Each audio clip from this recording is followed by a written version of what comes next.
I never thought I'd live this long. When I was younger, I used to say that half-jokingly, a way to brush off the thought of growing old.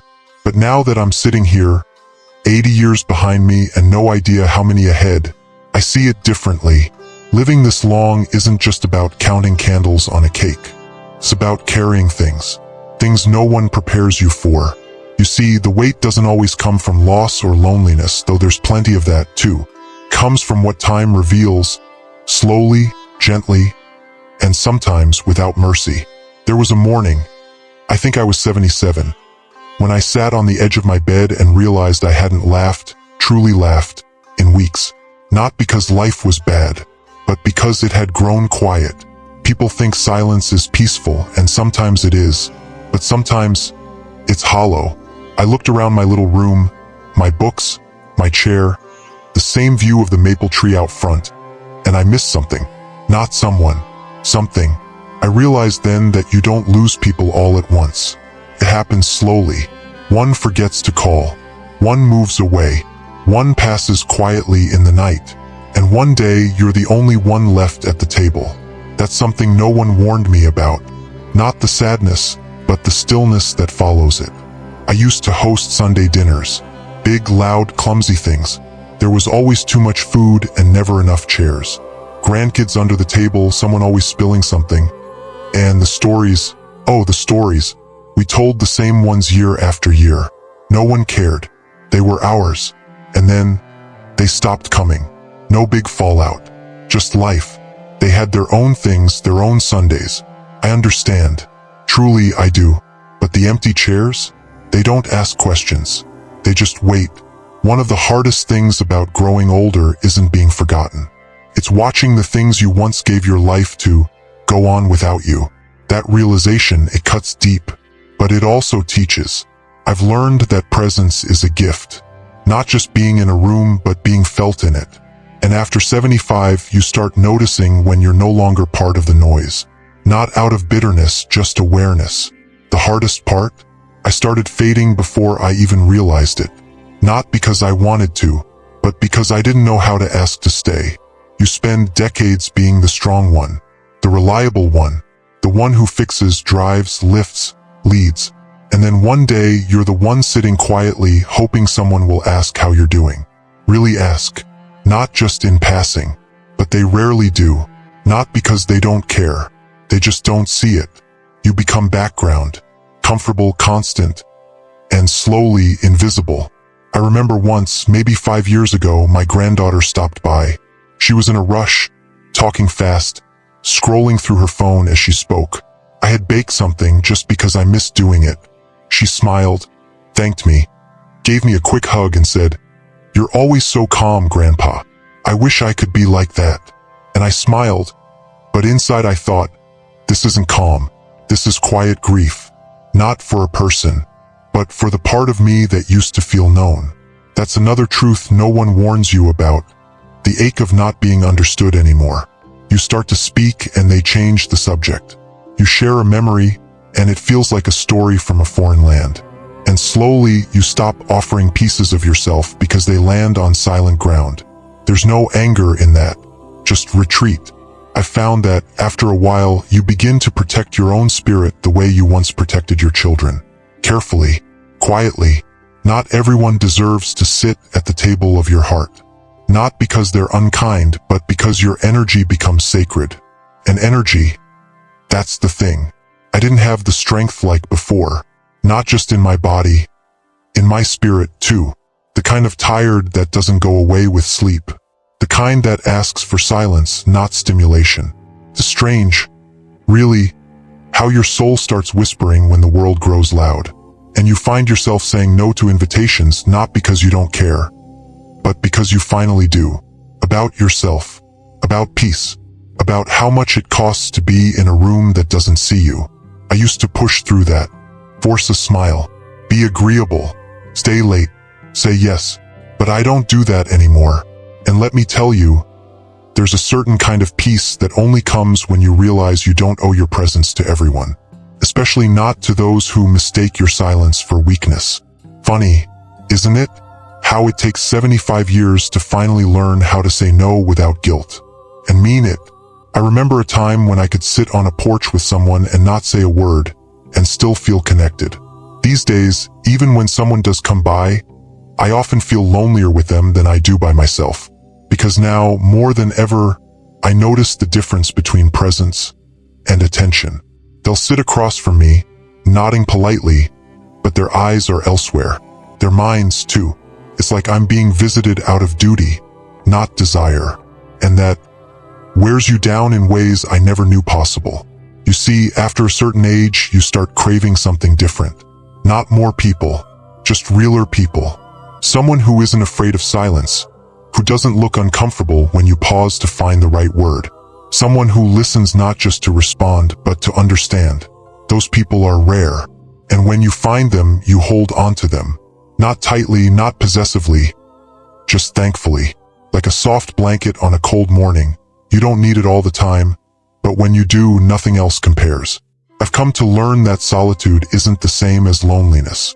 It took me years to see the difference. Loneliness feels like waiting for someone who won't come. Solitude feels like finally being okay if they don't. Some of the most healing moments I've had recently have been with myself.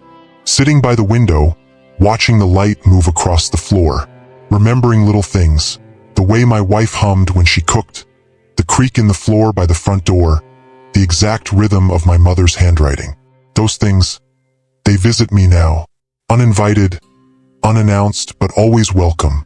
They fill the quiet, not with noise, but with meaning. And that's another truth I've stumbled into in this late chapter of life. The deepest company sometimes comes from within. I used to think healing came from others, from being loved, being seen, being chosen. And maybe it does at first. But now I believe healing also comes from releasing. From letting go of the version of yourself that was always trying to be enough for everyone else. There's something profoundly freeing about no longer needing to prove your worth. Not in conversation, not in achievement, not even in love. I used to feel guilty for stepping back, declining invitations, saying no. But now, I see it as honoring what I've lived through. I've given enough, stayed late enough, held space for enough people who didn't hold it for me. These days, if my body says rest, I rest. If my heart says no, I listen. That's not selfish. That's sacred. You don't reach 80 without learning what your soul can and cannot carry anymore. And sometimes, what you can no longer carry is the weight of being misunderstood. I cannot count how many times I've shared something that mattered to me. A memory, a worry, a bit of old wisdom, only to be brushed aside, or worse, laughed at. They don't mean harm, but the wound still lands. So now I choose carefully, not out of fear, out of respect for myself. People often talk about boundaries like they're walls, but at this age, they're more like fences with a gentle gate.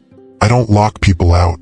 I just decide who gets to come in, and how long they stay. If you're still here, listening to me ramble, I'd like to ask something. Leave me a comment. Tell me something you've learned.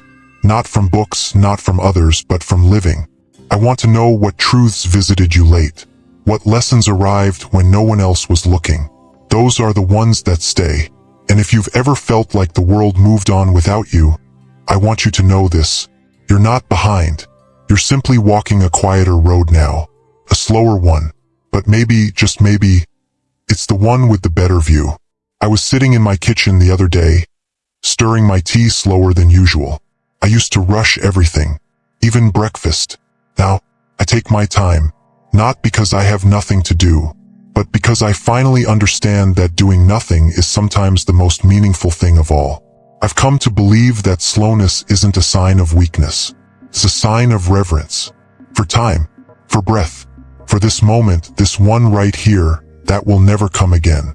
And yet, the world around me seems faster every day. Faster conversations, faster emotions, faster goodbyes. It's not just that I don't understand the pace anymore. It's that I no longer want to keep up. People think age makes you slow, but I think it makes you selective. You start choosing what you let into your world. Noise? No thank you. Small talk? Not today. Gossip, drama, performance? I've lived too long for that. What I want now is sincerity. A real question, a moment of shared silence, a hand on mine without words.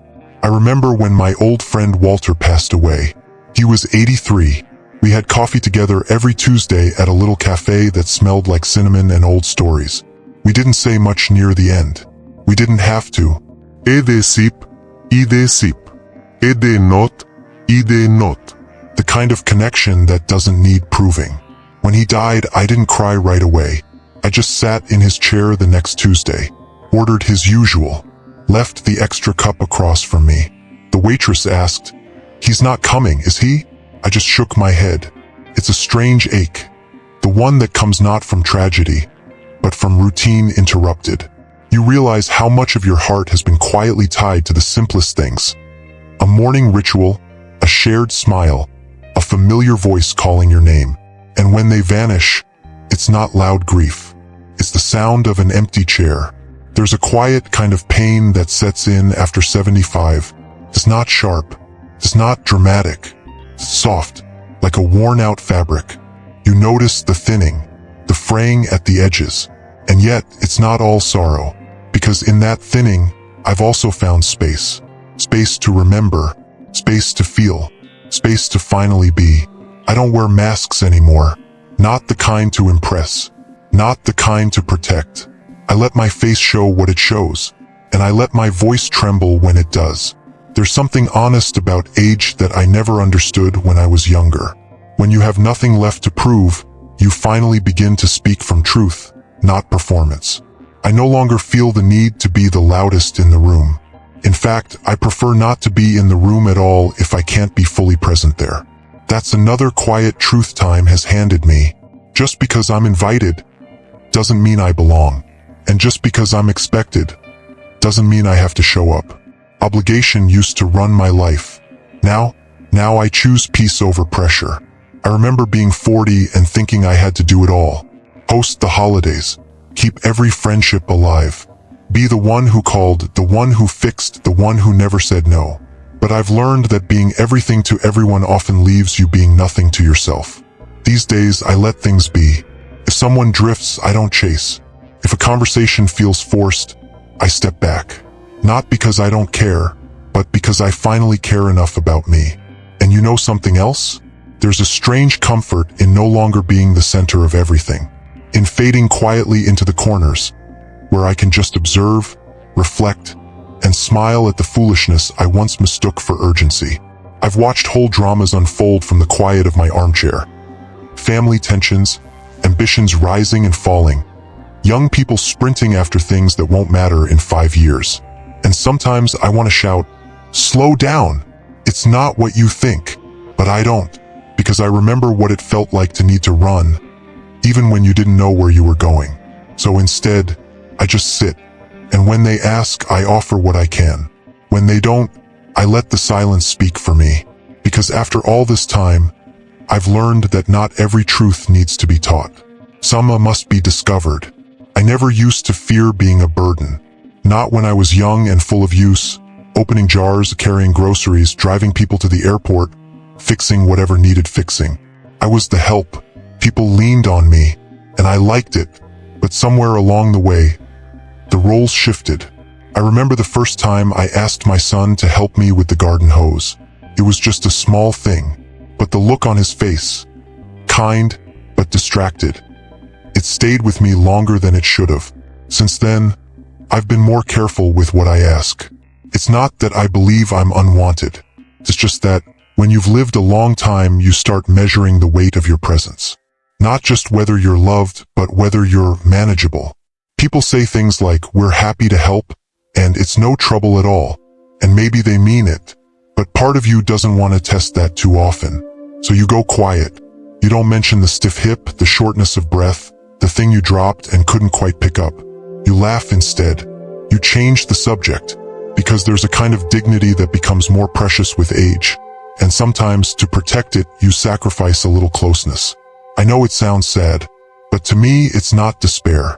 It's respect both ways, letting people live their lives, even if it means I sit alone a little longer. Even if the help I need goes unseen. It's not that I don't want company.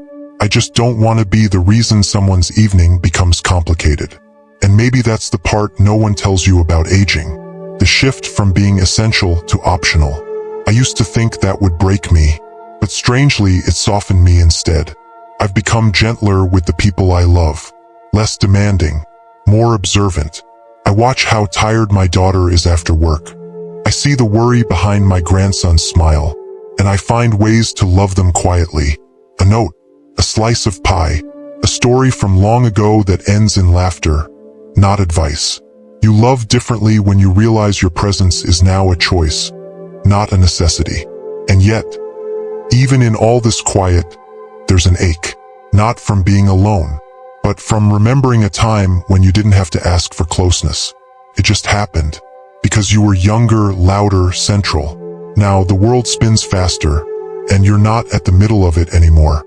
I get it, it's natural, but sometimes late at night, when the house makes its little creaks and groans, I wonder if anyone else remembers the man I used to be. Not the version sitting in this chair, careful and slow, but the one who once stayed up past midnight fixing someone's sink. The one who never said no to a favor. He's still here, you know. He just moves slower. He thinks more. He doesn't want to get in the way. And that, perhaps, is the sharpest truth of all. The fear of being too much and not enough all at once. Too much trouble. Not enough to be needed. But I've started doing something I wish I'd done sooner. I've started telling the truth. When someone asks how I'm doing, I take a breath before I answer. And sometimes I say, I'm lonely today. Or, I wish you'd stayed a little longer last time. And you know what? Sometimes they don't know what to say. But sometimes, they stay. And we sit in that moment. Awkward, beautiful, real. That's the medicine I didn't know I needed. Not solutions. Not explanations. Just presence. You don't get to this age without feeling invisible at some point. But when someone sees you, really sees you, even for a second, it lights up something inside that you thought had gone dark for good. So I've learned to offer that light too. When I'm at the park, I smile at strangers. When I see someone looking lost, I say hello. Not because I'm trying to fix the world, but because I know what it means to be noticed and what it costs to be ignored. This morning, I watched a bird land on the railing outside my window.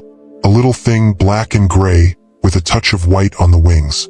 It sat still for a while, just breathing, looking around like it had all the time in the world. And then, it flew away. No rush. No drama. Just gone. I don't know why, but I felt like it left a message for me. Maybe it's because I've been thinking a lot about leaving lately, not in a morbid way, no, but in a gentle, honest way. You start to wonder after 75 what trace you'll leave behind. What parts of you will live on in quiet ways. A recipe, a story, a particular laugh someone can't quite forget. Maybe a piece of advice you gave offhand that someone carries like treasure. Or just the feeling they had when they were near you. I hope that matters. I hope I mattered not because I did grand things, but because I was true. And if there's any wisdom I could offer now, after all these years, it's this. Be kind to your own memory. Treat your life like something worth honoring, even the parts you got wrong. I used to lie awake thinking about all the things I wish I'd done differently. All the apologies I should have made sooner. All the moments I rushed through without tasting. But now, I lie awake and give thanks. Not because everything was good, but because I lived it. All of it. The messy, the beautiful, the boring afternoons and the breathless goodbyes. They were mine. And now, as things slow down, I realize something no one told me. You don't need to outrun time. You just need to walk with it, hand in hand. Gratefully, there's power in softening. There's healing in accepting that not every ending needs closure. Not every silence needs to be filled. And not every version of yourself needs to be explained. Some things are meant to simply be.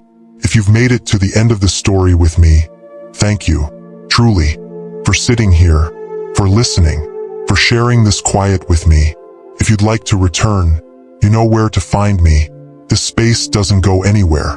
It waits, patiently, like an old porch chair, facing the sunset, ready for company, but just as content in stillness. I'll be here, And if the world gets too loud, too fast, too demanding, come back, breathe, and remember, you've lived more than most people dream of. You've earned every wrinkle, every quiet moment, every right to rest. Let the young chase their storms. You've earned your peace.